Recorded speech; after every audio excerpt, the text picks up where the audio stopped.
Good afternoon, everyone. Thank you so much for joining us on today's call, Long-Term Investing in a Risky Political Environment. My name is Catherine Barr. I'm the Director of Client Services and Communications at New Capital. Before we get started, I have to offer the following regulatory disclosures. This New Capital presentation is being made available for educational purposes only and should not be used for any other purpose. The information presented does not constitute and should not be construed as an offering of advisory services or an offer to sell or solicitation to buy any securities, related financial instruments, financial services, or other services in any jurisdiction. Past investment performance is not an indication of future results. Wherever there is a potential for profit, there is also the possibility of loss.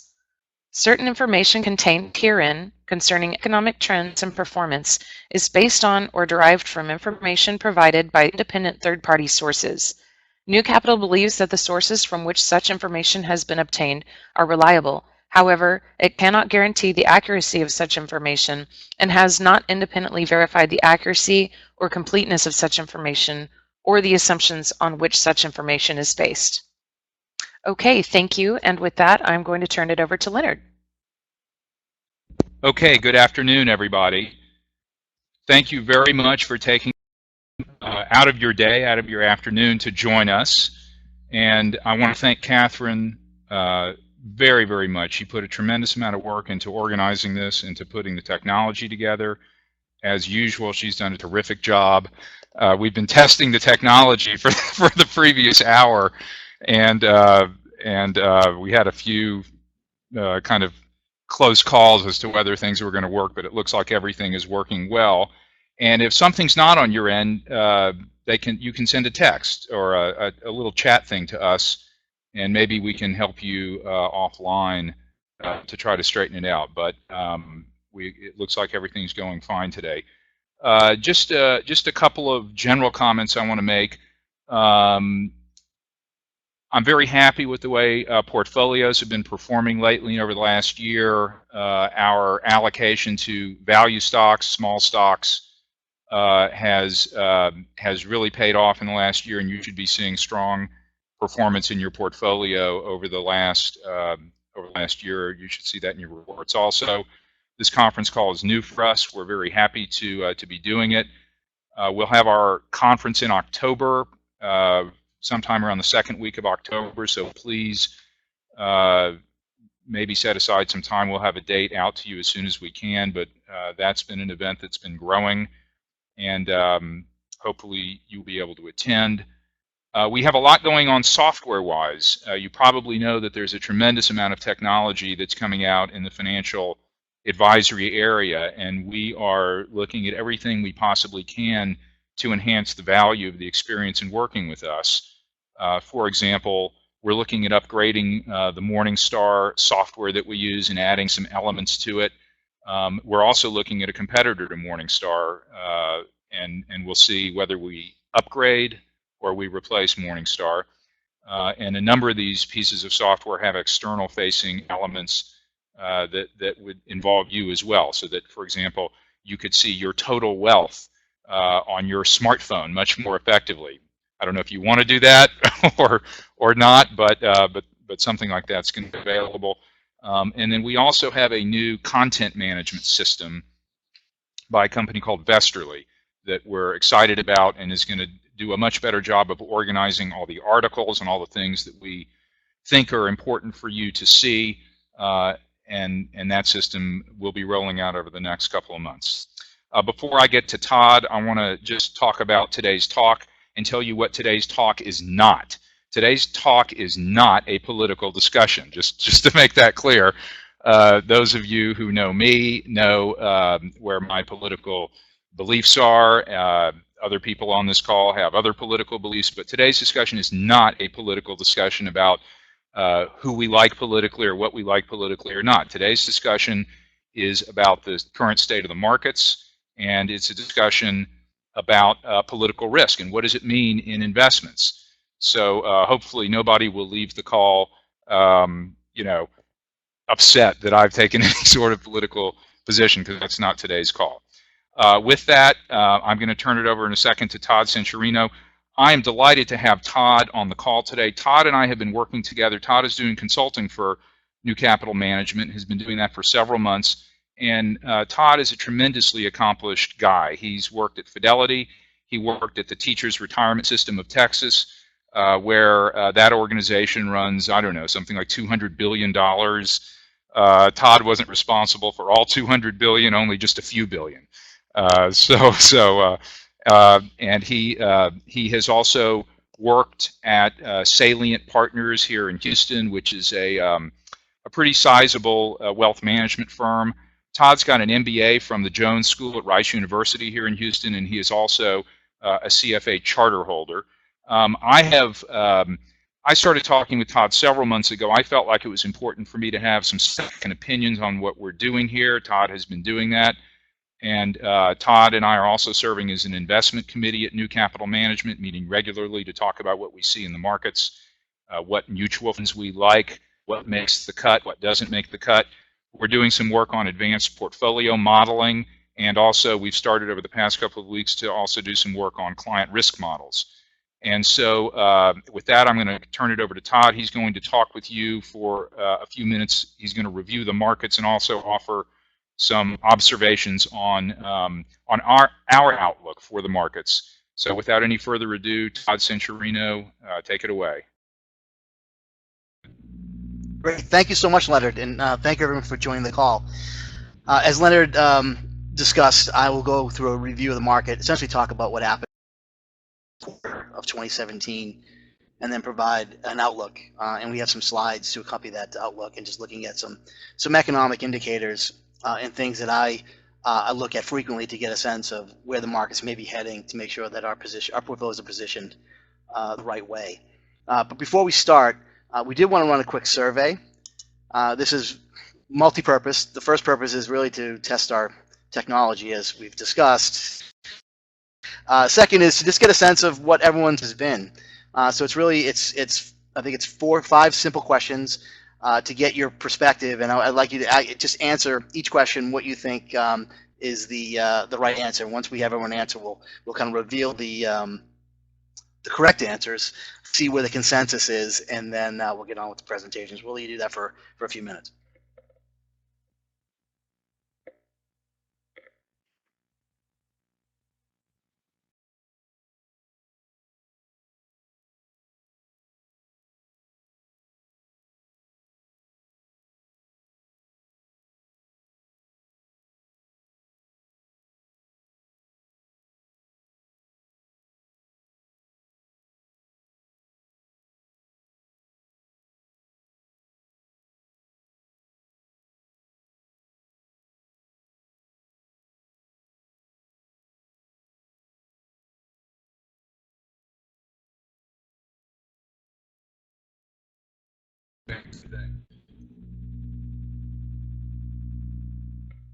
Great. A few more minutes. Looks like we're about halfway done with all the participants answering the questions.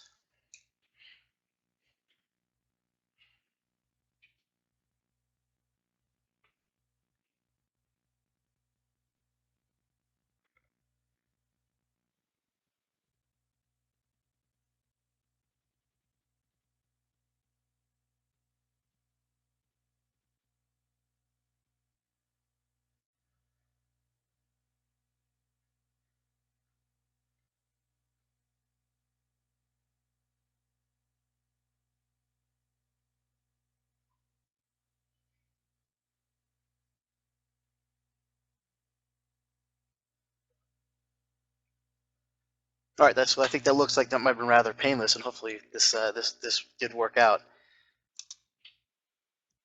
Okay, so let's take a look at the results, and I will walk through can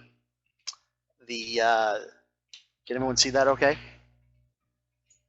Perfect. Okay, so first question: what market had the highest return for the first quarter of 2017? And so close to 50% believe it was the United States. It was not the United States, actually. It was India. Believe it or not, India was up over almost 19% for 3 months of 2017. And that was in US dollar terms. In local terms, India was still the best performing market, up 13.71. And this is going to be a theme we're going to talk about today, which is we're starting to see better returns in the emerging world as well outside of the United States. And this is a trend that we believe will continue, just given the fundamentals that we see in the varying economies and the divergence in central bank policy that we're also experiencing, leaving a period of extremely accommodative central bank policy across the world to diverging policies in the developed world and the emerging world. So moving on to the second question, how much do you expect the United States stock market to return over the next 10 years? So 43% of the respondents said 6 to 8%, and that is correct. So the next few questions here is really to gauge, to calibrate you and calibrate your expectations going forward, of what we think stocks may return over the next 10 years. You'll see one of the slides we have in the presentation where we are very long in the tooth in a very lengthy bull market, and we've seen a lot of returns that have been provided by easy central bank and monetary policy, and our expectations going forward should be muted versus historical returns, given the path that we travel. So number 3, how much do you expect developed international stock markets to return over the next 10 years? And 37% are correct, 6 to 8%. Actually, let me go back. So the United States stock market, the consensus 10-year return for the U.S. stocks is 6.5% annualized. For international developed equities, again, 6 to 8% was the correct answer, and the consensus there is 6.75% over the next 10 years. And then lastly, the emerging markets. And again, our group here was on the majority was right.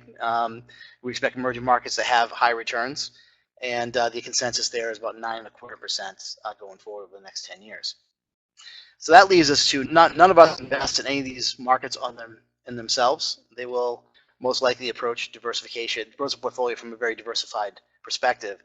And the benchmark portfolio that many investors use, and particularly in the institutional world, is the 60-40 portfolio.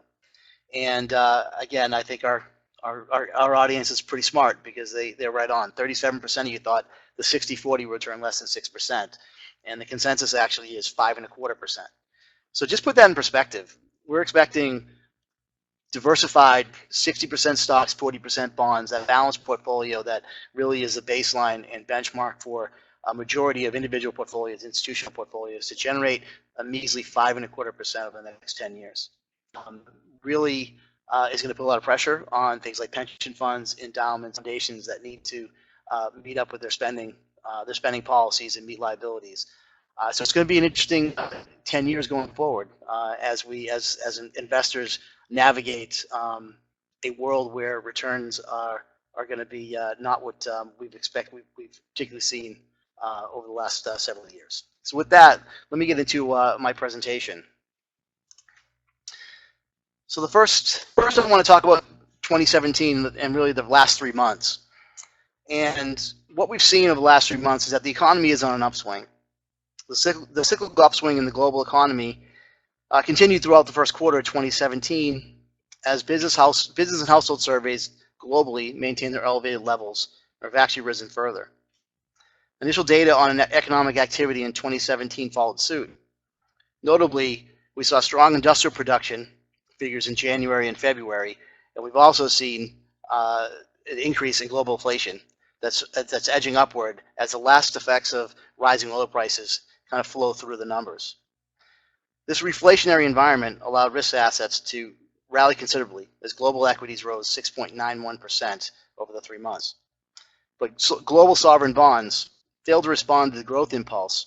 And this was really limited by political uncertainties in the US and Europe as the uncertainty of the outcome of these of the policies and the elections in France in particular maintained a sell-off in sovereign bonds. In the United States, equities performed well. S&P was up 6.1% over the 3-month period. The top performing sectors were technology, followed by consumer discretionary and healthcare. The energy sector lagged the market, which is largely in line with the decline in oil prices. U.S. Treasuries were unchanged, except for the front end of the yield curve that was lifted by the Federal Reserve in the mid-March meeting. So this was the third of their rate hike that we've seen, and we anticipate that we are on a much longer rate hike cycle from the Fed. Although we expect this will look different from other cycles in that the Fed's probably going to be a little more measured and slower to increase rates, but nonetheless, the Fed has turned to what we call a hawkish tone about the markets. In Europe, European equities increased 7.44%. That was aided by a 2% drop in the dollar, which had an upward effect to a U.S. investor investing in the European markets. Economic data released during the quarter was largely positive, as leading indicators continue to show gains. The composite for the Purchasing Managers Index reached a 6-year high at 56.2 in March, and the improvement in the business confidence has recovered close to pre-crisis highs. Widespread across the Eurozone as European companies are starting to show broad-based earnings growth. In the emerging world, we're also showing some signs of growth as well. The U.S. dollar weakness combined with an upswing in global growth and a lack of follow-through on protectionist trade policies from the Trump administration may provide a tailwind for EM equities going forward. So as we look at the outlook going forward, and we consider what are positives and negative support or headwinds or tailwinds, you should say, for each markets, we basically see strong economic data implying that global growth is going to remain on the upswing. And this, combined with a stable or weakening dollar, should be accommodative to global equity prices going forward. Within equities, we remain cognizant of valuations, and as such, Japan and emerging markets represent some of the more compelling growth opportunities. However, as the political uncertainty in Europe has dissipated, we expect to become more constructive on the Eurozone. Within fixed income, the shift toward monetary policy normalization remains the largest concern. The Fed has already started down the tightening path, and the European Central Bank has signaled that it sees less need for accommodative policy going forward. The backdrop of strong growth, rising inflation, and more hawkish central banks should keep bond returns somewhat muted going forward. So how do we see this? What data are we looking at and anticipating what could potentially happen to the markets and more importantly, our portfolios? So again, I put together a series of slides here that I think illustrate some points that we're looking at closely and that you should concern yourself with as an investor. So slide 1, this is the S&P 500 at various inflection points we've seen since 1997. And what you can see here is that it's been a pretty wild ride. Going back from 97 to so the first bull market, the bull run from 1997 to the peak in 2000, we saw a 106% increase. That was followed by a 49% decrease as we got through the tech bubble. The markets bottomed in October 9th, 2002, and then rallied up to their peak in 2007, another 100% increase. That was followed by the global financial crisis, where investors lost close to 60% of their value. And then we saw the bull market that we're currently in now, which has seen an increase of almost 250%. So what do we learn from this? Well, obviously this is a pretty wild ride. The markets usually take away about 50% of a previous bull market. But more importantly, what do we want to gather from different market statistics that we've seen at various points in the cycles? So the box in the middle shows a few market characteristics or metrics that we can look at just to get a sense of what the market looked like at various points when we've seen that market tops, which particularly March 2000 and October 2007. So if you look at the PE ratio, at March of 2000, it was at 27.2 times earnings. In October of 2007, the PE ratio is 15.7. Today, we're at 17.5, and these are all based on forward earnings estimates. So what you can see is that the market is relatively expensive to where it's been, to its norm. And it's not as expensive as it was in March of 2000, and it's slightly more expensive than it was in October 2007. I will put a caveat: the March of 2000 PE ratio of 27.2 was extreme and excessive, and those of us that can remember what went on during the late 90s and the exuberance around technology and tech bubble and the change in investor sentiment on what metrics matter and what didn't, and the market really got ahead of itself, as we can see there. But what's a really interesting metric to look at is not the PE ratio, but necessarily the dividend yield and the 10-year treasury yield. And what you can see here is that interest rates were a lot higher at the market peaks of March of 2000 and October 2007. And in March of 2017, today interest rates are at 2.4%. That's a 10-year Treasury. If you look at the dividend yield you can get from stocks, it's at 2.1. So essentially, stocks on a relative basis actually look relatively cheap given the low interest rate environment we have. And although we're not sure, although we're definitely closer to the ninth inning than we are to the first inning, stocks may still have room to run here in the U.S. just given the normalization of interest rates and the yield you can pick up the dividend yield you can pick up in equities. This next slide still looks at the PE ratio, but now looks at PE ratio as a predictor of future returns. And so these two plots here, the one on the right and the one on the left, the one on the left is the 1-year return, and the one on the right is a 5-year return. And what this does is this looks at the relationship between the current PE ratio today and what forward stock returns will look like 1 year out on the left and 5 years out on the right. And what you can see here is that over 1 year, it's almost impossible to predict what equity markets will do. This measure here, 17.5 times earnings, really has no predictive power, we would say, on what the next 1 year returns will look like.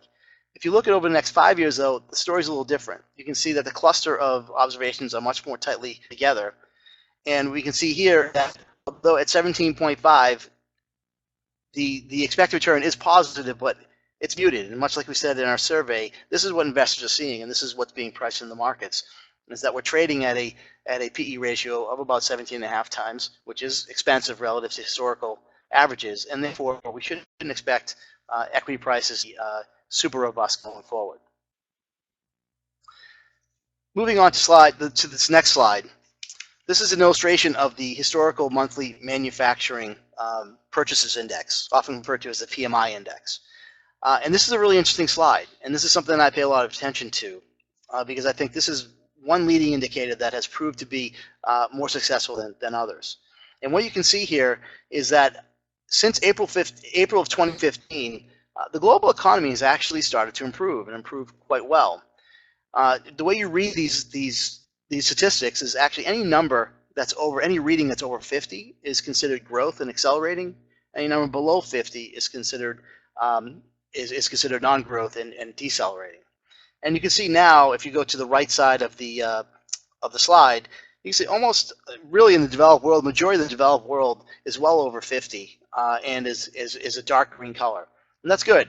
That's just showing us that there's positive global economic growth, not just in the developed world in the U.S., but globally. Looking in the Eurozone, looking into the emerging markets, they're not green, but you can see they've gotten much better, and the colors are trending towards this a much greener color, and therefore should be very supportive for global equity prices going forward. As this is a very good indicator of momentum, of economic momentum we see in the markets. This next slide talks a little bit more just holistically about the global equity markets. This is something Leonard and I talked about prior to putting this call together. We wanted to make sure that you as investors understand what the global markets actually look like, and more importantly, how we benchmark our portfolios and how we look at our equity allocation. So if you look at the pie chart on the right-hand side of the slide, you can see this is the weights of the MSCI All Country World Index, which is a common benchmark used in building portfolios. And what I want you to understand is that the U.S. is so large, it makes up 53% of the market capitalization of the world. And there are a lot of investors that are hesitant about investing in international markets, and for some reason there's their right to do so. But ultimately, avoiding international markets, you're ultimately limiting yourself to only 50% of the opportunity set that's available. And as I said before, we're starting to see changes internationally and starting to see more opportunities internationally. And this is going to be very important as we build portfolios, as you look at your asset allocation to understand where exposures are. On the left-hand side is just a table to show some selected indices and selected country returns for 2017 and 2016. But one thing I wanted to show here was that we show you both in local and U.S. dollar terms, and that's another important concept for an investor to understand when you're investing overseas. If you remember early at the survey, we talked about India being the highest priced, or the highest returning market.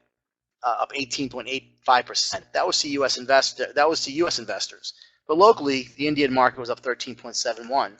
And you're going to see this is going to happen across the landscape when you invest internationally. Sometimes the dollar is going to work in your favor, sometimes it won't.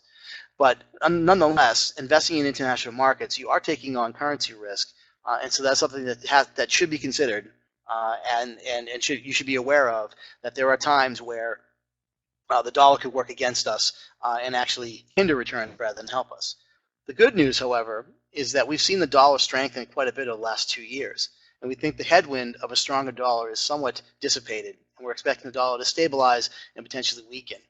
And should that happen, that's going to make the returns through international investments much more robust.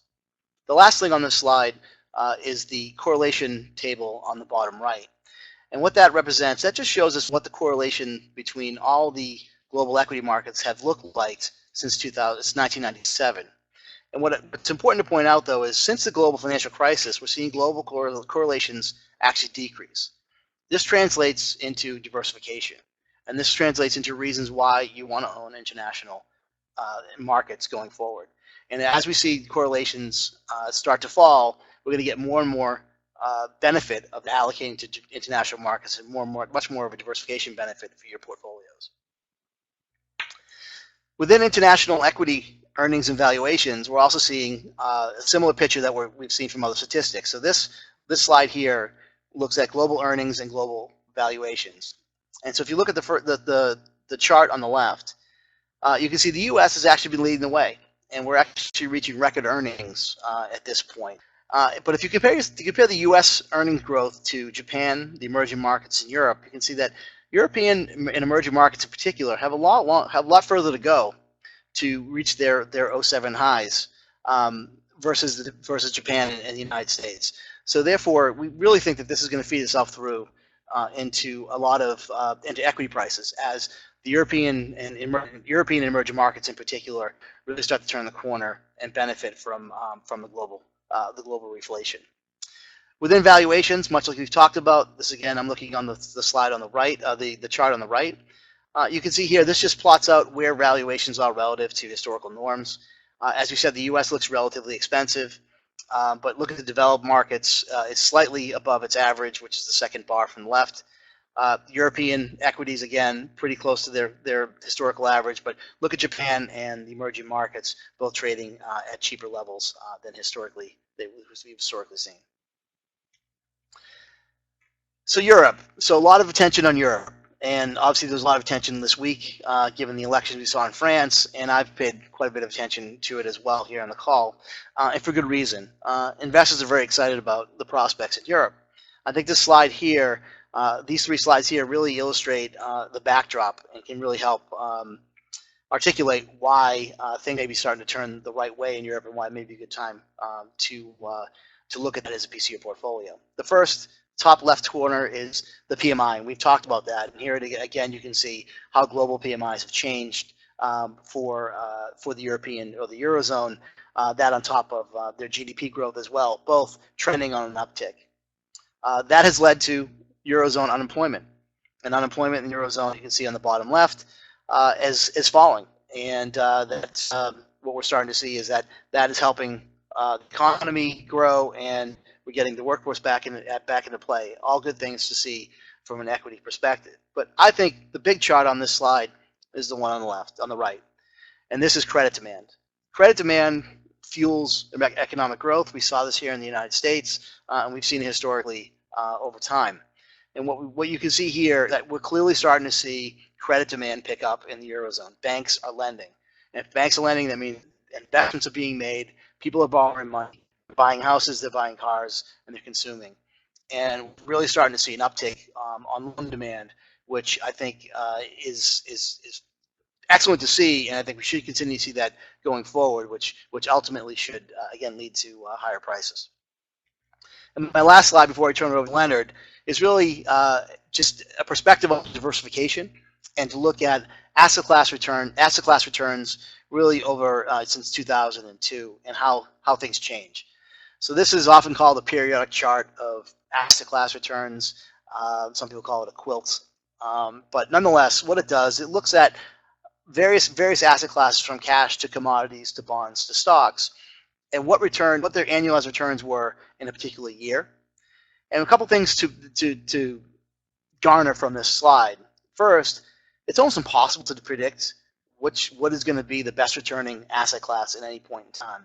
You'll see REITs has been up to the top many times, but it isn't always. Cash sometimes is high, but oftentimes cash is low. And so really what this argues for is diversification. And what the diversification is that gray bar, the gray box you see in the middle of the chart that we have a black line kind of drawn through. And what you'll see is that gray boxes is never the lowest and never the highest, and that's by design. Right? The idea with diversification is to build a portfolio that can withstand the volatility and withstand the market fluctuations. And you'll see that you pick that up with diversification. If you look at the last two columns on the right, though, this is really where the impact of diversification works. Let's just take a look back to 2002 and think about what happened. We saw the end of a technology bubble. We saw fueled by we saw an excessive growth in housing in the economy in 2007. We saw a financial crisis. We've seen wars. We've seen earthquakes. We've seen all sorts of disasters over this time frame. It's been a very volatile time to invest. Yet, if you look at the annual return of this asset allocation portfolio, which looks much like the 60-40, its returns almost 7%. Better than large cap equities, better than developed market equities, better than fixed income, cash, and commodities. And so that's really the point, is that over this 15-year period, it's been a pretty scary time, and we've been through a lot of volatile times. But if you stuck with the asset allocation and stuck with your investments, you've actually done okay. And that's the point. You don't want to try to time the market, try to sit out, buy cash, buy bonds when you feel the market's frothy and you're scared. It's if you stay the course and you stay with the asset allocation and you balance it and you rebalance your portfolio appropriately, it will work over time.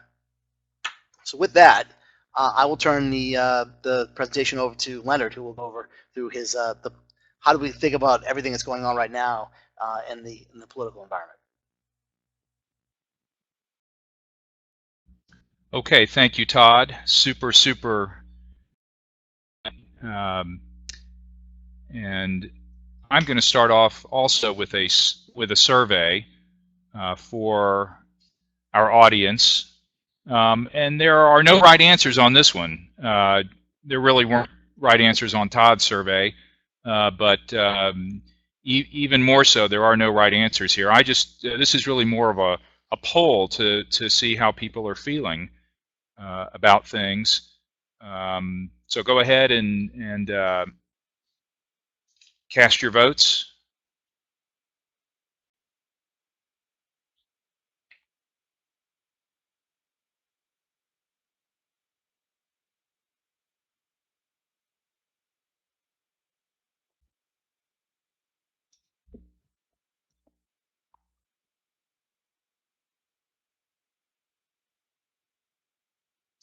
Just a few more to finish here.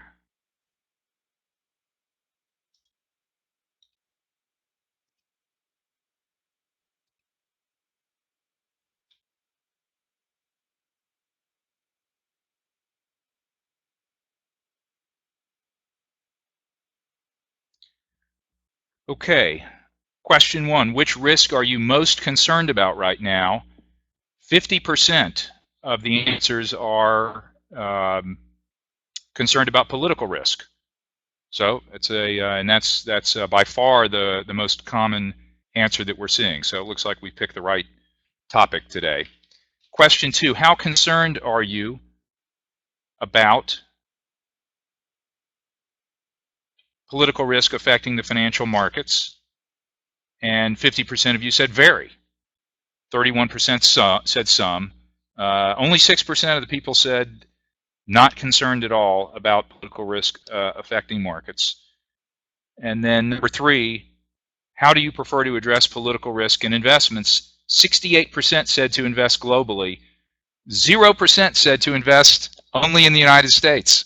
Very interesting. And 18% said to ignore political risk in investments. So very interesting. Not at all what I was expecting. Usually there are some people who say I only want to invest in the United States. Looks like we've got people trained pretty well. So I'm going to talk about long-term investing in political risk. What is political risk?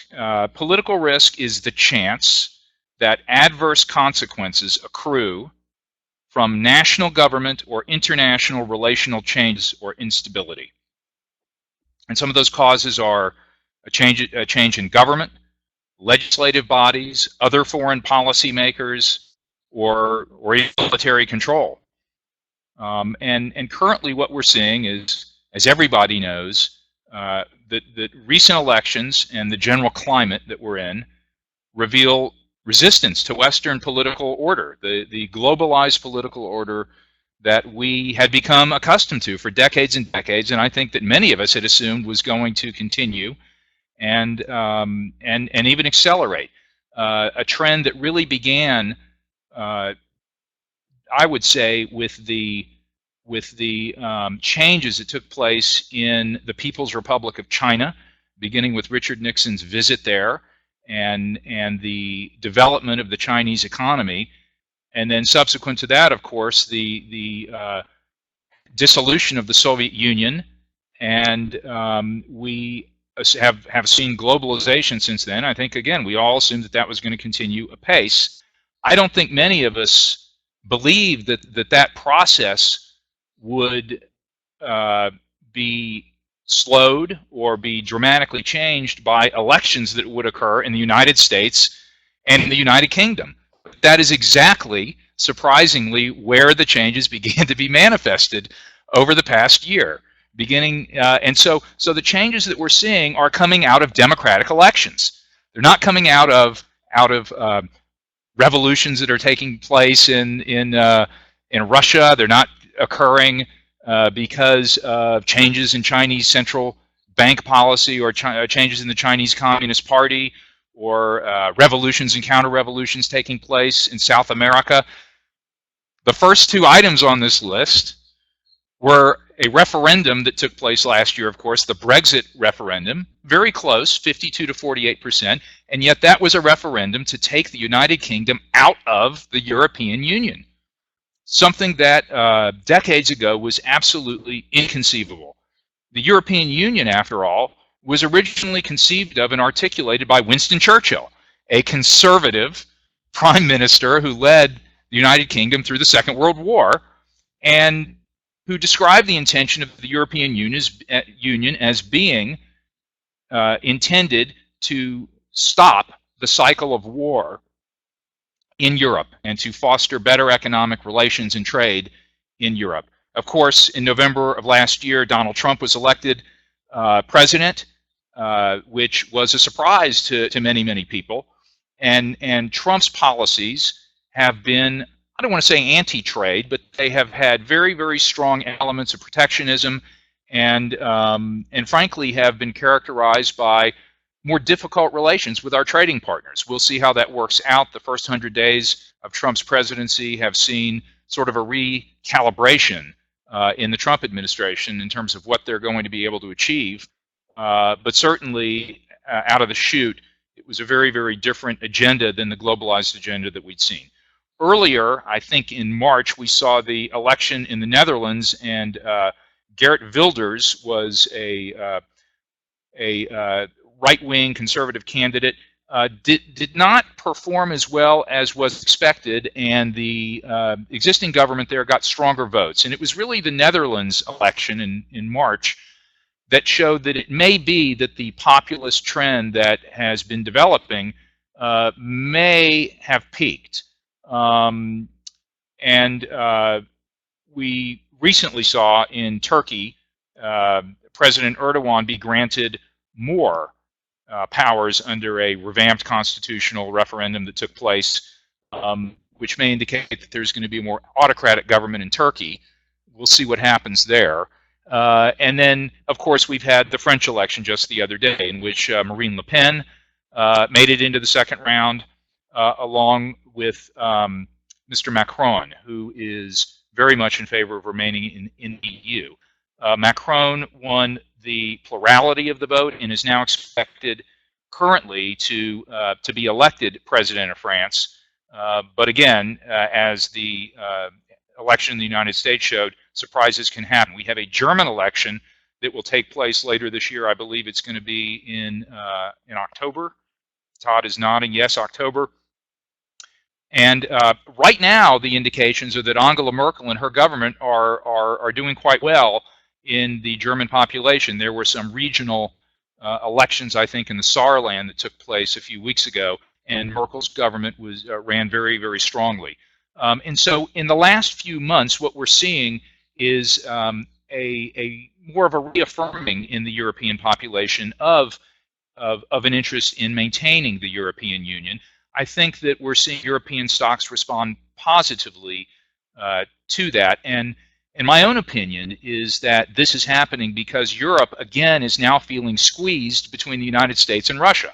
And it makes sense that Europeans would be reminded when you have two very, very large entities in the US and Russia putting pressure on, on NATO and on trading arrangements. It makes sense that Europeans themselves would be reminded, after all, why the European Union was built in the first place and why it was originally proposed by Winston Churchill. And so it may be that we are at a turning point, and it may be that we're at a high water mark for populism in Europe and maybe elsewhere in the world. 2018, we're going to see elections in Italy.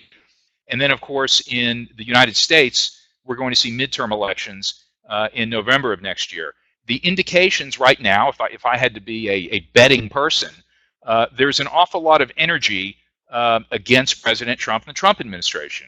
I think we've all got to face the reality, regardless of where you are in the political spectrum, that there is simply more energy right now opposing Trump than there is supporting Trump. That doesn't mean there aren't strong supporters of President Trump and the Trump administration.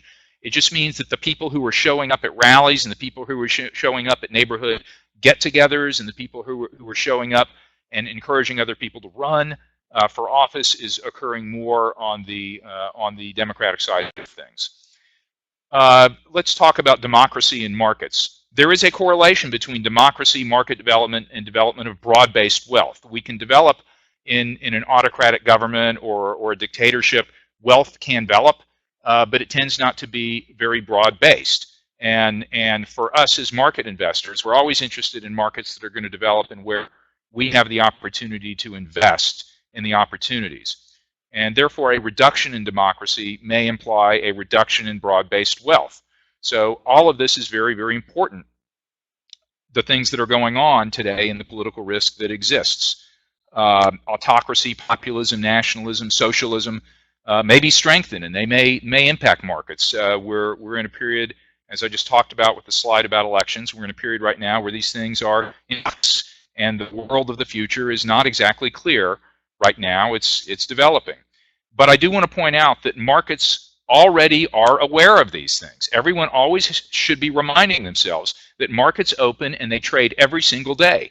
And markets know a lot more than any of us individually. And what we see right now is that value not only continues to be present in the markets, but has been going up over the last months. And so the markets perceive value that is created and are taking account of all of the political events and the political risk that is going on. And markets already discount, which is to say they penalize for weak democracies. If we look at Russia and China, as big as those countries are, as many people as live there, in the case of China, as big as that economy is, which is roughly as large in GDP terms as the United States, it doesn't occupy this. If you'll think back to the slide that Todd showed, the United States accounts for 53% of global stock market capitalization. And so the markets already take countries that are not as strong in their democratic institutions and their judicial institutions, and they penalize them. So our portfolios take that into account.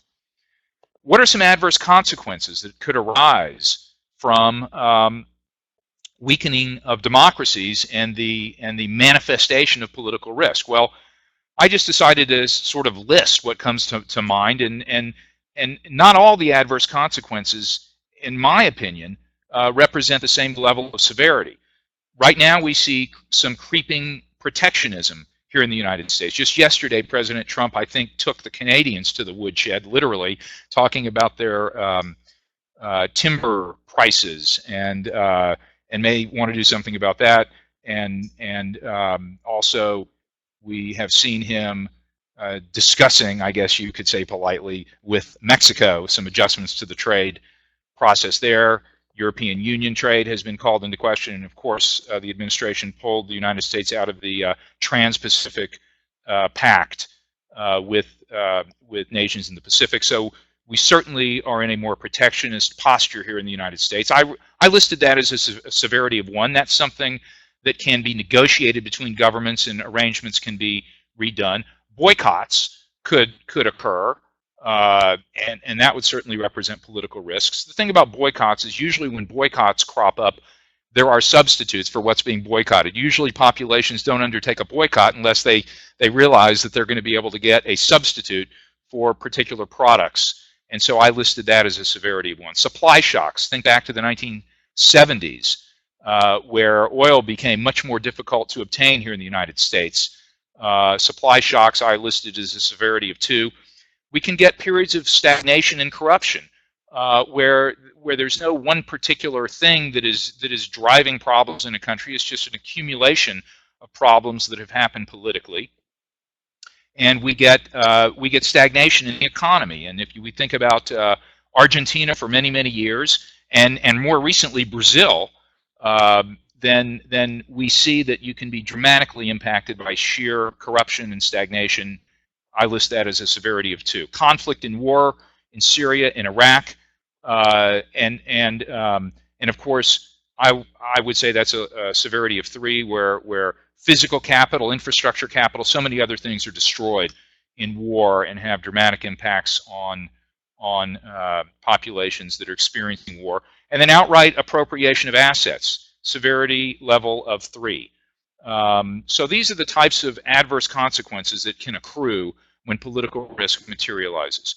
This is an interesting slide, the U.S. stock market and war. I said that war is a severity of 3, but look how the U.S. stock market has performed during periods of war. So if you're worried about war breaking out somewhere in the world, this slide might cause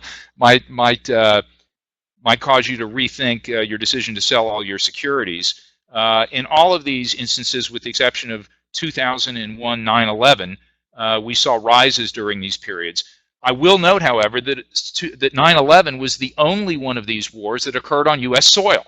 And so it's the case that when the U.S. has gone to war overseas and in other countries, the stock market's done very well here, where our own physical infrastructure has not been impacted, and our defense contractors and weapons makers have done well. Of course, the entire stock market has done well.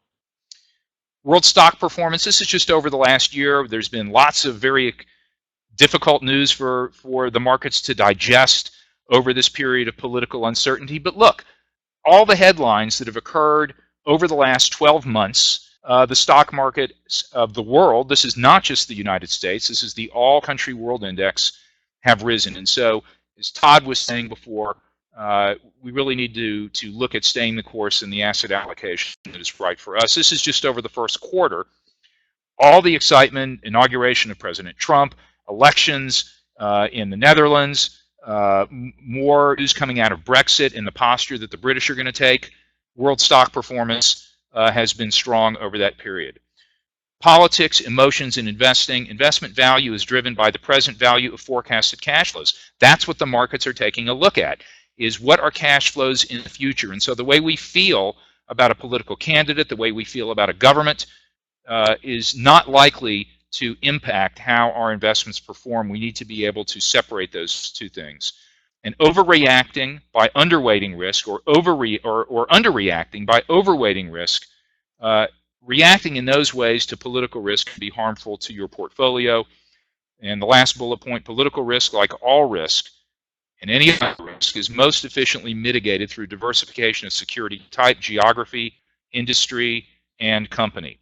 As Todd talked about, positioning in portfolios. Concerns right now, U.S. inflation, I think, is a concern. We're at a very low unemployment rate. We have I would call an anti-immigrant sentiment in the government and in populations in the United States that have crept in. We're already seeing labor shortages here in Texas and construction sites, and the response that we're looking at for that are things like inflation-protected bonds and commodities, concerns about rising rates. Todd talked about the Federal Reserve, and the response to that might be shorter-term bonds rather than longer-term bonds, global politics, and global stocks and bonds, diversification there. And since we got 68% of respondents in the survey saying that they believe in diversification, we would agree with you. And high U.S. valuations, also global stocks and bonds. So I think that is my final slide. With that, I'm going to turn it back to Catherine to move into the final phase of our presentation.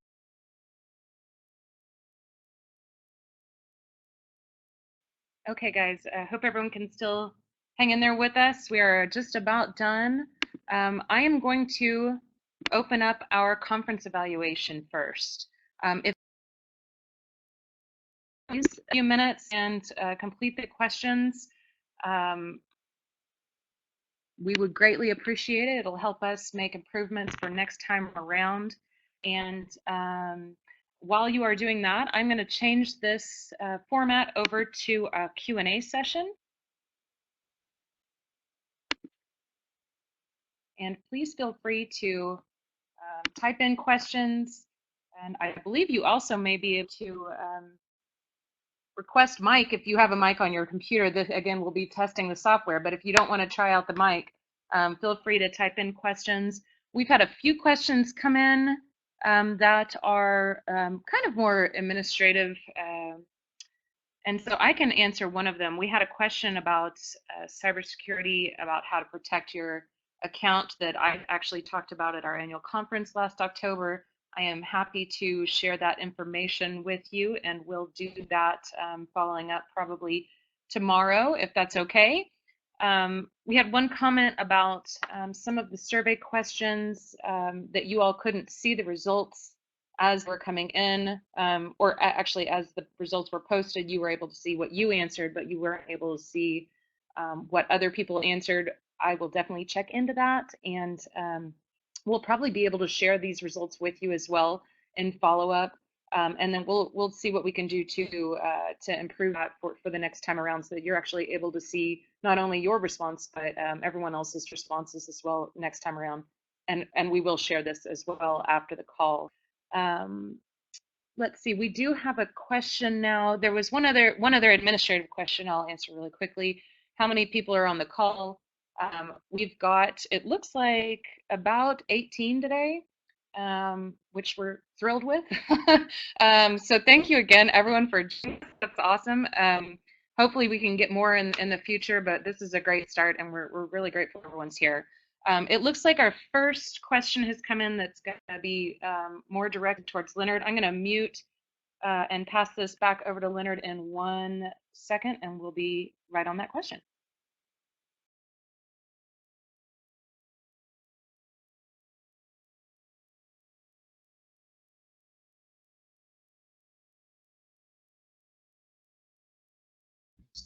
Okay, the question is, are we actively rebalancing portfolios with an eye to Europe and emerging markets? And the answer is yes.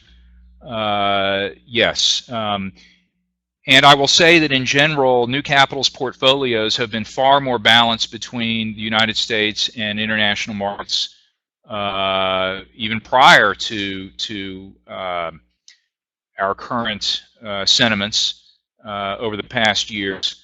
And though most clients have had some overweight to the United States, there hasn't been an extreme overweight to the United States. That has penalized performance a little bit, not a ton, because the U.S. has outperformed international. But yes, this is a full-on strategic rebalancing that is going to occur and is occurring in all client portfolios who are not already market weight balanced to international markets.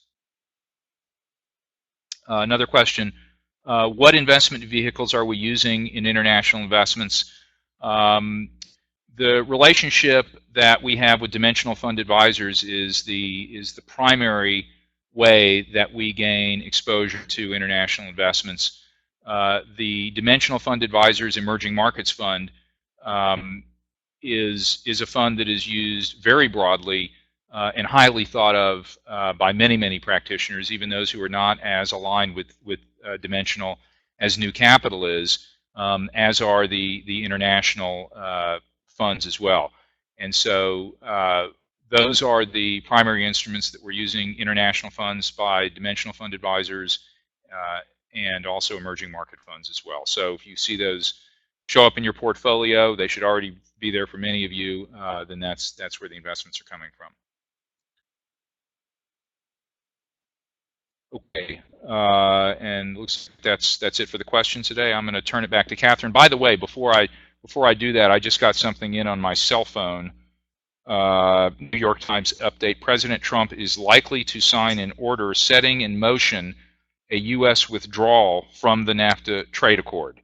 And so we were just talking about political risk. We were just talking about protectionism, and lo and behold, as we're on this call, the North American Free Trade Agreement may be going by the boards, just as the Trans-Pacific Agreement did.